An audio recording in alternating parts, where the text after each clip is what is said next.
So apparently Donald Trump has approved a strike, or had approved a strike on Iran, but pulled back on it. What happens if Donald Trump strikes Iran? Let's talk about it on the soapbox.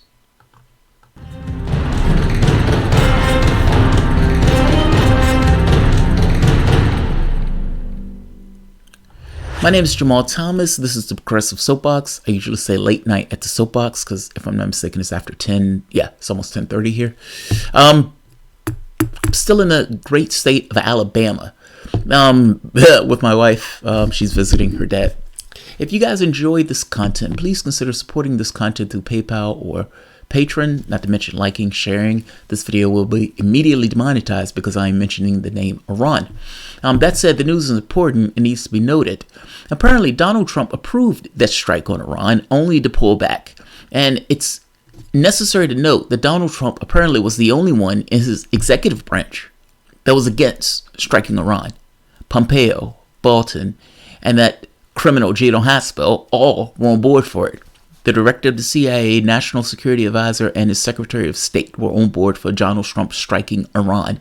And apparently, many people thought that Trump was going to have a go, but he turned around and said, it was a mistake, it was a mistake, it was a very bad mistake. He understood what was going to happen. Think for the moment for yourself. Imagine for the moment, Donald Trump strikes Iran. What do you think Iran is going to do? What does Donald Trump think Iran is going to do? Is Iran going to sit back and let the United States have just military strikes willy-nilly? Iran is not Syria. It's not even Iraq. If I'm not mistaken, it's multiple times the size of Iraq. And we couldn't even completely hold and pacify that. My point is, pacify, couldn't hold it. My point is this. Donald Trump is not looking for a war. It's clear at this point he's not looking for a war. But the people around him are. It's also important to note that the people around him were comically bad at their jobs. And he understands that. When you're looking at, if you're looking at Venezuela, if you're looking at even Iran, I would imagine their predictions turn out to not be true on either one of those fronts. And now these guys, these failures are the same people who are telling Trump, hit him, hit him, hit him, for striking a drone. A drone that was likely in their airspace, mind you. I ask you, what happens? Think about it for the moment. What happens? What happens? You, as a country, decide to use your military hardware to hit and attack another country, a country where you might kill some of the people in that country, mind you. What do you think that country is going to do? And if that country responds, which that country will have every right to respond since you attacked it, if that country responds, if that country, let's say, can't necessarily hit you, but hit elements that are akin to you, maybe Americans in that part of the world, what if they respond? What are you going to do? Are you going to stand back and let them respond? You responded when they attacked one of your drones. Of course you can't sit back and just do nothing when they attack somebody who's akin to you. And when I mean akin to you, meaning your allies or other American personnel. This is called, in the most scientific terms, a clusterfuck. You've cornered yourself. Your strategy on Iran was comically bad. You didn't understand the politics in that country, and yet still you went for a particular strategy that had no success, no plan, not 1 percentage point of working. And you pushed it, hurting the people in that country while pushing a strategy that had no chance of success. And now, after ramping up and after telling the press all of the things that Iran has done bad, now you're stuck in a corner where the press is screaming at you, are you going to attack Iran? Are you going to attack Iran? Are you going to attack Iran? And you don't want to do it because you don't want to get into a quagmire. And you said, well, your brand is that I am not the guy that gets us into wars. I'm the guy that gets us out of wars. What are you going to do? What are you going to do? Fortunately, you had the good sense to pull back. Fortunately, you had the good sense to save face and say, it was a mistake. And don't doubt it. That was a face-saving move. It was a mistake because Donald Trump had literally cornered himself. To tell that there was a saving face and there was some of a weak saving face, And I don't mind it being a weak saving face. I'm just calling what it is. A good sense saving face, if you want to say it that way, was that he immediately turned around and said, if there was a person in there, I would have punched them in the face.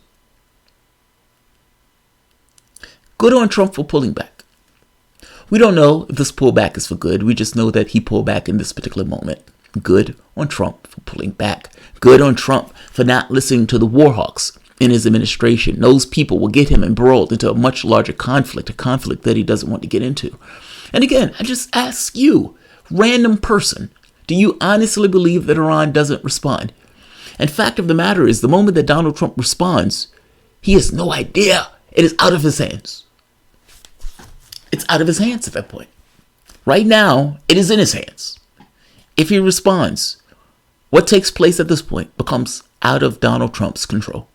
Because if Iran responds and kills Americans or hits one of our allies, the moment what Trump wants is out of the picture.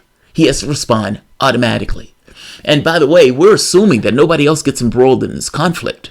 World War I was started on the premise that no other country would get involved.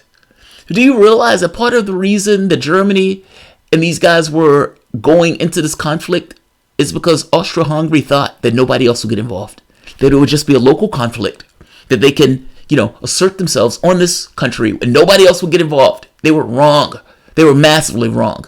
It embroiled the war into a conflict, and that conflict was literally the result of World War II. Our world right now is based upon what took place in regards to World War I. And you can even make an argument in the Spanish Civil War. Seriously, back in the 1800s. Trump had the good sense to pull back, if this reporting is accurate. There's an interesting point here that I want to point out. The military's response to Trump. The Times reported that there was a divide in an executive branch about whether with Secretary of State Mike Pompeo, National Security Advisor John Bolton, CIA Director Gina Haspel favoring a military response. Conversely, officials at the Pentagon warned that doing so could pose a risk to American foreign forces in the region. If you strike them, you're not going to destroy other forces. And if your strike is not such a thing that you completely decapitate their ability to respond, they may respond killing American forces. And then what do? It's tit for tat. The United States has somewhat of a perspective of things that doesn't allow it to take hits, even though it believes, like the bully, that it can hit anybody that it wants. We have no idea what will happen if the United States strikes Iran. That's wrong. We do have some idea, but we don't know the larger conflict that this can cause. We have no idea what Russia does. Russia is allied with China. We have no idea what that happens, meaning if Russia gets embroiled into a conflict, China likely comes with it. We have no idea. We have no idea. This is dramatically dangerous. Good on Trump for pulling back. Good job. Fire the other idiots in your administration. Haspel, Pompeo, Bolton. Fire them immediately. They're giving you dramatically, horribly, radically wrong advice. Thanks all.